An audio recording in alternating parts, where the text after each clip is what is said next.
Salud! My amplified unit. Little bonus video on this Wednesday, January 5th, 2022. We're going to talk some NXT, but it's not going to be a review for New Year's Evil. I couldn't give two shits about New Year's Evil or the new NXT. But after the events of last night and Braun Breaker becoming the new NXT champion, Braun Breaker destroying the old NXT logo, that big X, symbolizing not just the end of Tommaso's reign, but the end of Triple H's NXT. And I kind of want to discuss how this happened. How did we get from a few years ago when we loved NXT so damn passionately, the best thing going in pro wrestling at the time, to where we are today with an NXT that we don't even recognize anymore? Well, we'd have to start from the beginning to really see it unravel. Because you see, Vince McMahon's at the top of the list as reasons why we have the NXT we have today versus what we had years ago. On this channel, we blame Vince McMahon, usually solely for justified reasons, for everything. Because Vince McMahon just seems to be absolutely balls to the wall erratic in everything he's been doing over the last several years. So it's easy to blame Vince McMahon because, again, it's justified. And you can easily put him at the top of the list for this new NXT, no question. But you see, in this case, it's not just Vince McMahon.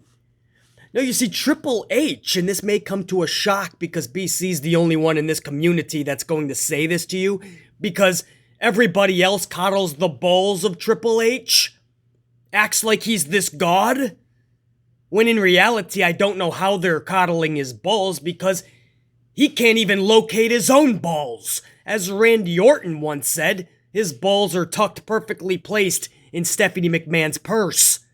If Triple H wants to utilize his own balls, he has to request permission from his wife Stephanie. Because Triple H loves power. Triple H, the apple doesn't fall too far from the tree. Triple H is too much like the old bastard in Stanford, his father-in-law, Vince McMahon. That's just the truth. You can worship Triple H all you want. Triple H is a power-hungry, greedy bastard. Maybe not to the exact lengths of Vince McMahon, but damn close. I say this because I followed Triple H's career vividly from the WCW days when he would attach himself to the hip of William Regal when they were in that tag team. And Triple H was greener than the grass in Lambeau Field. But he knew that William Regal had so much respect from the locker room, so if I can attach myself to William Regal, man, I got a foot in the door. He always tried to suck up to Ric Flair and Sting and all those top guys in WCW. We hear the classic stories of Triple H always playing the suck up.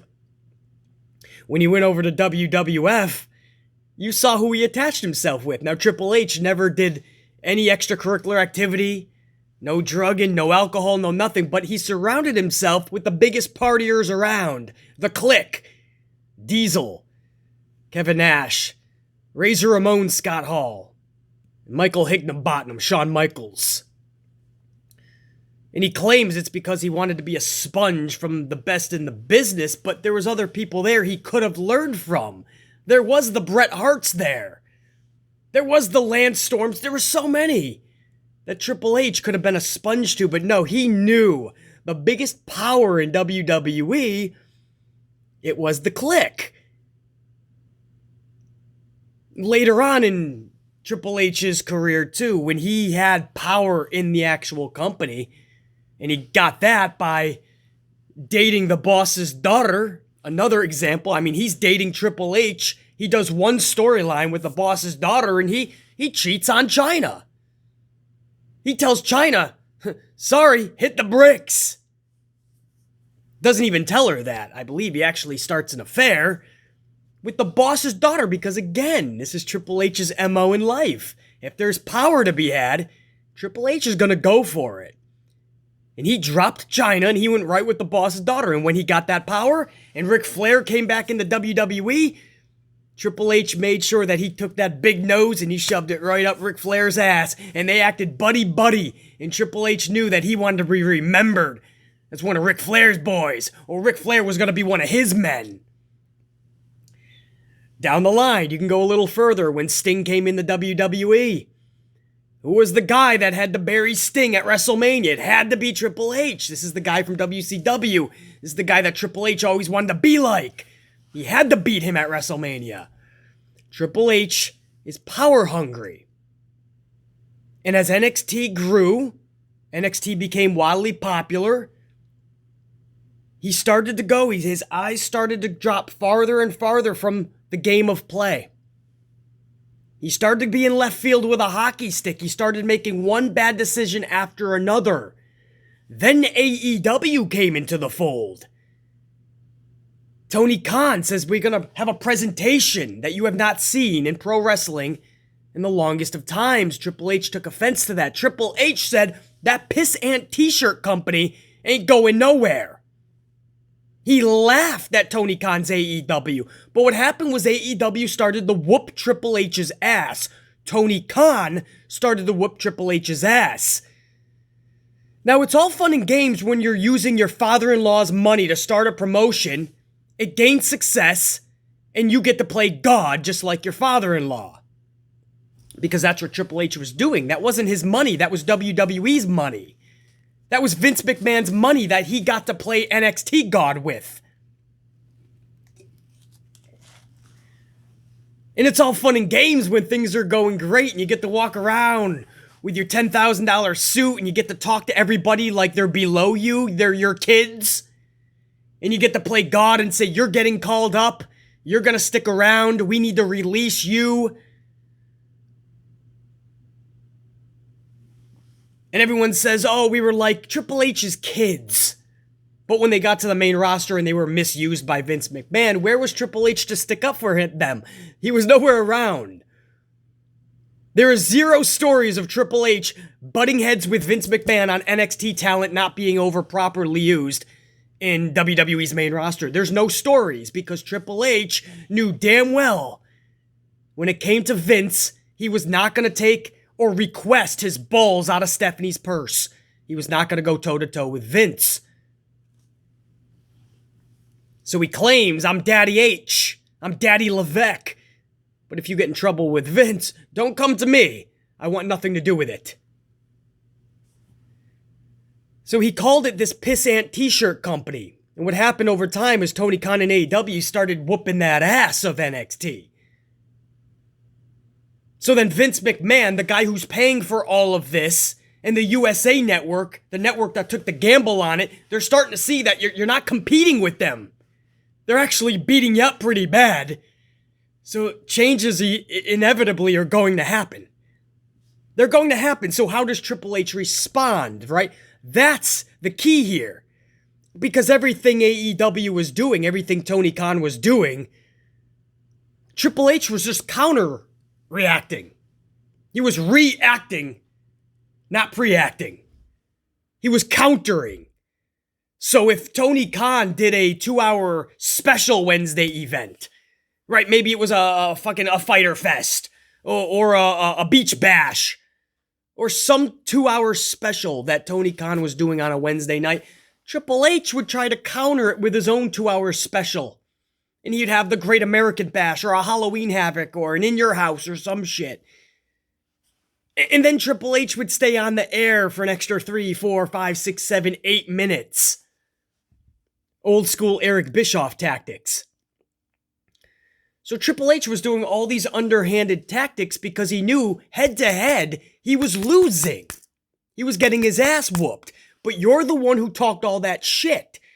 You're the one who called it the pissant t-shirt company. You said it wasn't going anywhere. So even when he was doing the underhanded tactics and tricks, Triple H was getting his ass kicked by Tony Khan in AEW. And Vince McMahon in the USA Network, of course, they were going to call audibles and start changing shit if Triple H didn't get his act together. Triple H couldn't find the right formula. By then, he was too far gone from what took NXT, brought them to the dance. Now, here's where Triple H fell off the boat even further. When every one of us fans told him what the issue was, told him what we wanted back from NXT, we wanted that old school vibe and feel. Before this whole NXT revamp, Triple H was already taking it in a different direction. It wasn't the NXT that we once loved. So we tried to tell him that. We tried to voice out that displeasure so that Triple H could stand up, not just for himself, the company, and his kids supposedly, but to the old bastard, his father-in-law in Stamford, Vincent Kennedy McMahon VKM. But Triple H didn't take our words. He didn't give a shit. In fact, this is what Triple H actually had to say. This is Triple H himself talking about the fans voicing their displeasure, trying to help Triple H out. And what do we get for it? We get told that if we don't like it, just don't watch it. His exact words was either watch it or don't. That's odd to say to your fan base that's trying to help you out. Listen to Triple H, man. This is when we tried to help him because we saw NXT going off the rails. And this is what Triple H said back to us fans. Do you like it or do you not like it? Do you like it and do you like it? Do you have to say, well, I like it, but I like this other thing more. Or I like it, but I don't like it as much as I like that one. Like, it's just watch it or don't, you know. And watch it or don't. And stop trying to figure out where everything goes. Fans ruin their own stuff half the time. Trying to figure out where everything goes and why it's going there and how, and then trying to pick up their phone and go search for the thing to find out what it is that can ruin it for them so they're not surprised when it happens. Like, I don't understand that. I'm thrilled with what the brand is. I'm happy with where it is. I'm thrilled with what the brand is. I'm happy with where the brand is. Do I want it to get better? Yes. Do I want it to grow? Yes. Do I want it to expand? Yes. But again, people will take this line, use it out of context, and joke. It's a marathon, not a sprint. I'm not here to make a brand that's around for a few years or a few minutes or, you know, I want it to be long-term. And how's it going to be long-term? It's You want it to be long-term. How am I going to make it long-term? You listen to your fans. It's going to morph and evolve. It shouldn't be the same. If it's the same 3 years from now or 4 years from now as it is right now, we made a mistake. If it's the same that it is 3 to 4 years from now, then we made a mistake. It needs to morph. It needs to evolve. That's his words. Well, it has. It's morphed. I don't know if it has evolved or devolved. But don't worry, Triple H. You tell the fans either watch it or don't. Well, they chose not to. You told them not to. And you said it needs to morph or it's not a brand. Well, there you go. And as far as Triple H saying that the fans ruin it themselves by always needing to know what's happening, there's a little bit of truth to that, no question. But let's not act like we don't have to do that more than half the time. With WWE, all of the time. Because they don't even know what they're doing. So we're already confused with WWE's booking up front. Could you imagine if we didn't know any behind the scenes? Our minds would be boggled to the 10th utmost degree. Because nothing they do has a plan or reasoning behind it. So the fans have to work double time just to try to understand, comprehend what this company is doing every single moment of the day. Because the company doesn't even know. So Triple H is acting like we don't have to do this research. We have to. If we don't know what's going on behind the scenes, then we would never know what the hell happened to some of our favorite wrestlers. Where did Karrion Kross go? Where did Keith Lee go? Where's Mickie James? Where's Ember Moon? Where's some newbies like Frankie Monet and Mia Yim? Whatever happened to John Morrison? Triple H acts like we have an option. We have to do our homework. We don't want to necessarily ruin it for ourselves, but this company gives us no choice. Karrion Kross just did an interview with Renee Paquette formerly known as Renee Young. Karrion Kross is just the latest wrestler to tell you this company doesn't have a fucking plan. Poor Karrion Kross is telling us that he was basically, his whole WWE main roster ride, it was horrible. He didn't know what to do when he could speak up. He felt like something was wrong from day one. Karrion Kross admits that he was told there was a plan with the whole Jeff Hardy situation, and there never was one. Listen to Karrion Kross, actually. This is just a snippet. This is the whole, when he got to the main roster and he was supposed to lose to Jeff. Was his thoughts on it. Well, Karrion Kross. So first, when I went up, and they asked me to do the match with Jeff and put him over, I was like, okay, this is different. Sure, that's fine. You know what I mean? I grew up a fan of Jeff, and then getting to meet Jeff and actually him being really cool was an awesome experience for me. He's literally one of the coolest people I've ever met. So I was like, that's fine. And I remember one of the agents came to me and they're like, hey, there's a long-term plan for this, so don't sweat it, don't worry. I'm like, oh. One of the agents came up to Karrion and said, don't worry, you're going to lose a Jeff, but there's a long-term plan. Okay, cool. And then I do my entrance and I get out there, and then the referee, I'm not sure if it was Danilo at this point, but the ref comes to me and he goes, your 10-minute match is down to 90 seconds. So he goes out for that first match with Jeff Hardy, and the referee whispers over to him, by the way, your 10-minute match is now 90 seconds.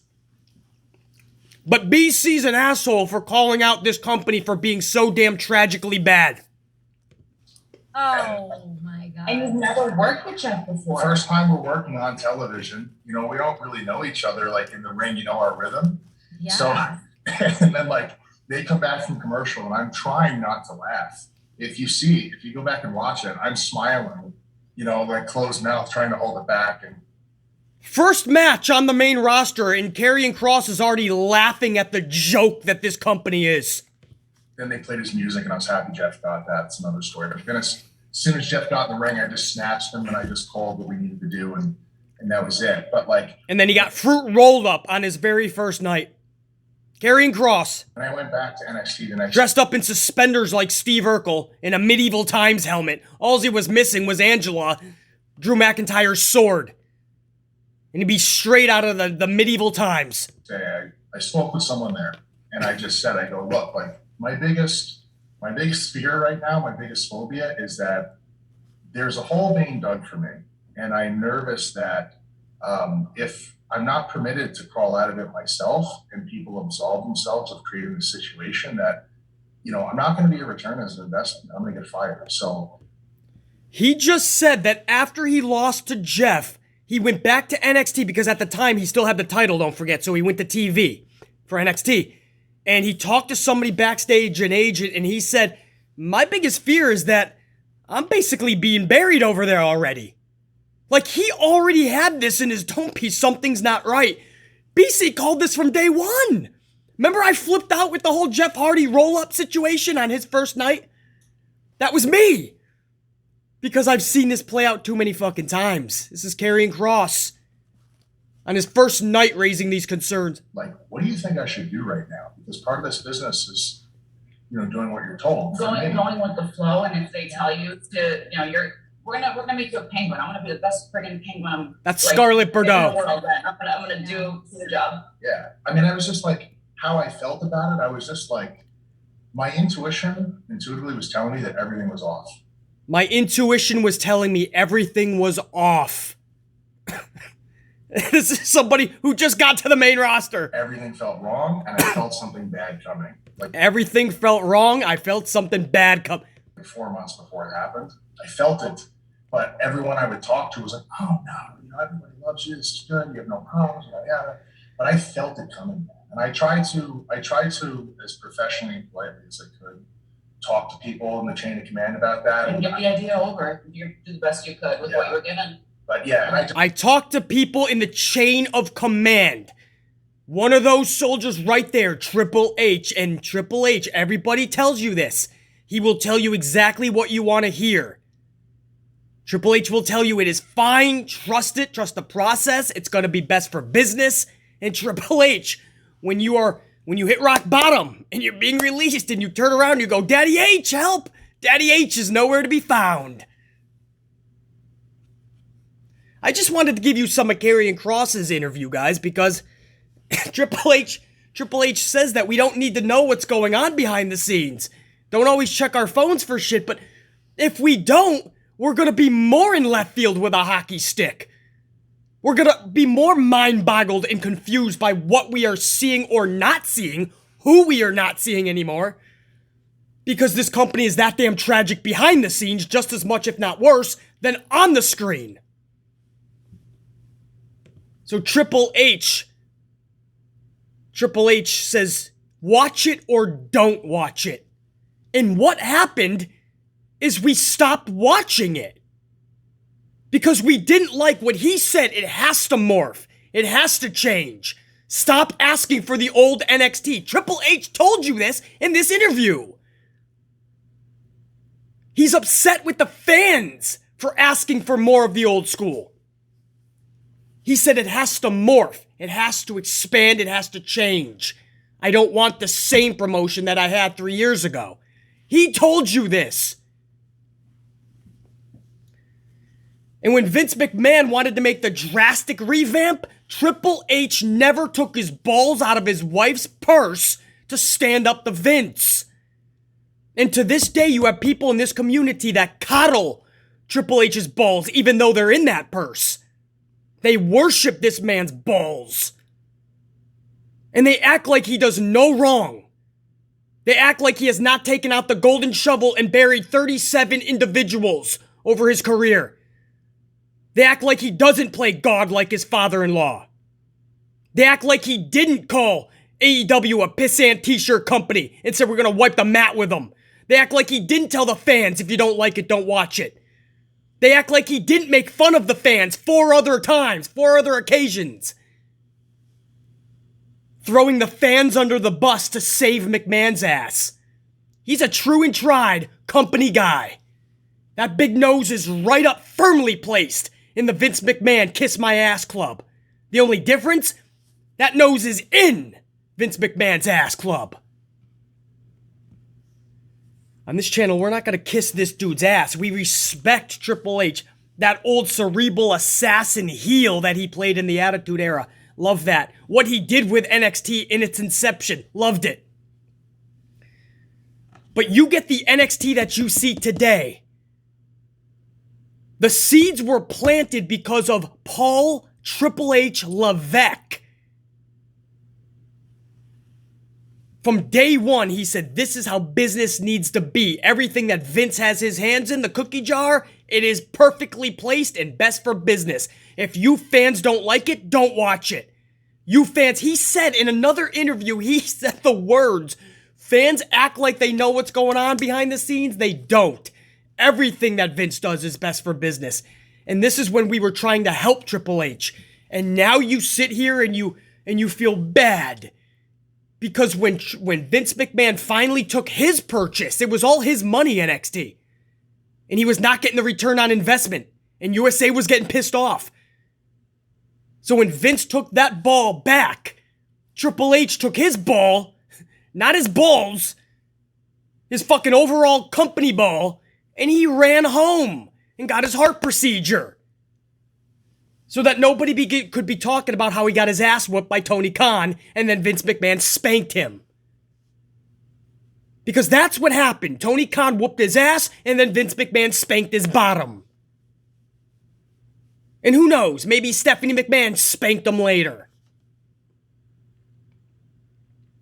My point is, if you are going to act and you're going to play like God for years, if you're going to act and tell everyone that you have their back and play Daddy H, and then when they need you the most, or they're being released, or they're being misused, and you're not going to stand up for them. If you're going to say to the fans, if you don't like it, don't watch it. You don't know what you're talking about, stop complaining, everything Vince does is best for business. If you're going to say that time and time again like a broken record, and then you see the NXT that we have today, and your logo got broke last night from Braun Breaker, how did you not expect that? That's like putting every piece to the puzzle together but one piece, because you just don't want to finish the job. And somebody comes along with a little bit of OCD, takes that last piece and puts it in place and goes, ooh, that's better. And you go, no, what are you doing? Why'd you put the last piece in? Well, what the fuck? You put the whole puzzle together. You were just missing the last piece. Triple H put the whole fucking puzzle together for Vince to just come right in and do the revamp. This was never Triple H's money. This was always Vince McMahon's money. As much as we don't like it, as much as we absolutely place Vince at the top of the heap for blame for this new NXT, we can't act like Triple H did not do this whole puzzle on his own first. He did. NXT was going a total opposite way before Vince had any finger in the cookie jar. It was not the NXT that we once loved. We saw it going away, and Triple H couldn't get back on track. Something was wrong. He tried with the Garganos and the Ciampas, and then when that ran its course, he didn't know where to go next. And he's just started to counter everything Tony did. And when he couldn't beat AEW, he started becoming just as erratic as Vince. And then you see what we saw last night and over the last several months with the revamp, and everybody said, wow, man, Triple H got done so dirty. But Triple H never stood up for his brand, right? Daddy-in-law came in, finally took his ball back, took everything he bought, NXT, and he's going to try to do something with it now. He's not doing any fucking worse. You look at what they were pulling before the revamp. Anywhere from 500,000 to 700,000 was the NXT rating before the revamp. Triple H's NXT. Even with AEW, 5 to 7. The head-to-head, sometimes they could pull 800. Wednesday was a little bit more destination when you had a head-to-head. But 5 to 7 roughly. Now you look after the revamp. 5 to 7 still. 5 to 7 still. They lost nothing. The only difference now is Vince has much more freedom to do what he wants with his promotion. It's his money. So he knew that I could pull in the same rating and I could have control over my investment. But here's the thing where we all say, oh, poor Triple H. When he took over, when Vince McMahon took over, Triple H didn't even stand up to the motherfucker. And how do we know this? BC, you don't know, man. Maybe they had fights. First of all, there's not one report that there was fights. Not reputable. Number two, all we have to go on is facts. We always knew that Triple H backs up Vince on every decision. H said that himself in his own words. And number three, and most importantly, when the revamp happened, Nick Khan just weeks later said, when H is full throttle back, he will be working with NXT again. He'll be working hand in hand with Brucey Pritchard and Johnny L. And they're going to be doing scouting for NXT and a lot of behind the scenes. I'm going to confirm that again with you because it's already been confirmed by Nick Khan. So I want you guys to understand. How do we know that Triple H didn't stand up for his brand before Vince totally took over? Because Nick Khan, Vince McMahon's right-hand man, has already confirmed Triple H is going to be working with the new NXT. Sounds like a guy who went down with the ship, doesn't it? Sounds like a guy who stood up, right?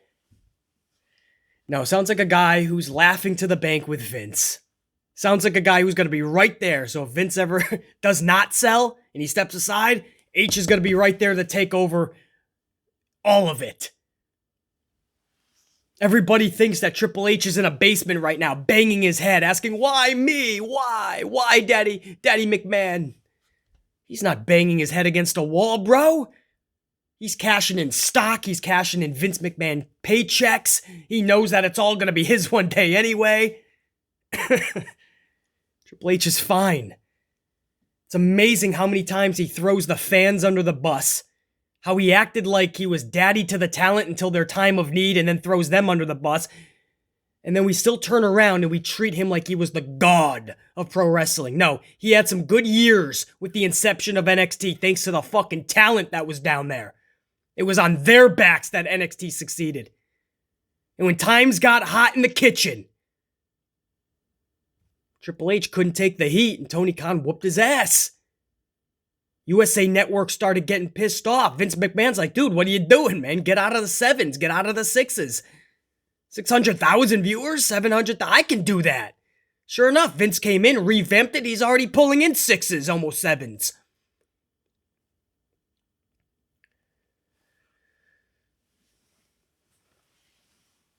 So last night, Braun Breaker comes out for his matchup with Tommaso. Final nail in the coffin, take the title from Tommaso, and you have the new revamp complete. And on his entrance, Braun Breaker kicked down that X, the NXT logo, and everybody today is saying, oh, poor Triple H, poor Triple H, poor H. He's banging his head in the basement against the fucking cement wall. No, he's not. Relax. Triple H is going to be just fine. He's probably having a laugh right now with Vince. Or he's at the bank cashing another fat check.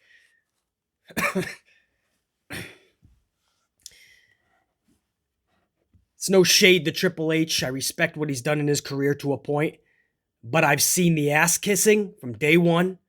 I've seen the blaming of the fans. I've seen the hypocrisy with his talent. Playing daddy at one stage and then turning his back on them. I've seen his no balls effect to his father-in-law, Vince McMahon, not standing up to him when he should a million fucking times. Shane McMahon walked away on several occasions. Shane McMahon took his pride, his ego, took it aside and said, I'm doing what's right for me. I'm doing what I feel. That's his father, and he walked away. Stood up for himself. Triple H has always been about the power, the money, the greed. He's always been. Look at his whole entire career and the way that his life spanned out. It's not shade, it's just reality. Yeah, Vince McMahon, you can absolutely put him at the top of the list for blame for this revamped NXT that I no longer even recognize. But the truth is, I haven't recognized it for quite some time, even before Vince McMahon took over. Now you see, Triple H planted the seeds long before. When you don't listen to the audience, when we're trying to help you, when you tell your audience if you don't like it, don't watch it. When your only comeback is we're ruining it for ourselves by trying to see who's going where. Where is our favorite wrestlers? It's because look what you're doing to them. Your fucking daddy-in-law is releasing them with most of them not even a statement on it. And if we're not searching this shit, we'd never know where these people are going. Where they ended up. Some of them are not going to land jobs in a big promotion. We have to look this shit up, but we're the problem. Triple H is one of the very few people that actually, he's so egotistical that he'll come out in an interview and say that we're the problem, and he does it without a second thought. He does it with such conviction, and we fans turn around and we still put him on a pedestal. He puts Vince on a pedestal and throws us under the bus, yet we put him on a pedestal. Not on this channel. If Triple H ever decides to take his balls out of Stephanie's purse, if Triple H ever relocates his balls again and stands up to Vince, then and only then can I gain that respect for Paul Levesque again. Until then, don't think that on this channel we're going to cry about how filthy Triple H was done. He never spent a dime on NXT. He took his eye off the ball of NXT. He didn't listen to the fans. He blamed the fans. He said Vince is doing everything correctly and best for business, so don't question Vince McMahon. This was all him. He called Tony Khan's promotion a pissant t-shirt company. He said he's going to wipe the mat with them, and he got spanked by everybody. Until he took his ball and he ran home.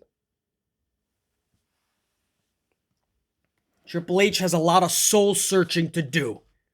Maybe we wouldn't have gotten to this point if he listened to us in the first place. Sometimes power and greed isn't the be-all, end-all. Sometimes it could be your downfall. My name's BC Amplified. Thank you for tuning into this bonus video. More content later in the week. AEW Dynamite, WWE SmackDown, and more bonus videos. As we lead closer to the Royal Rumble and we kick ass for 2022, more amplified than ever before. Till next time, check you later. Think, be, live, amplified. Hold on. Why don't you hit my music? Yeah! Yeah! Yow!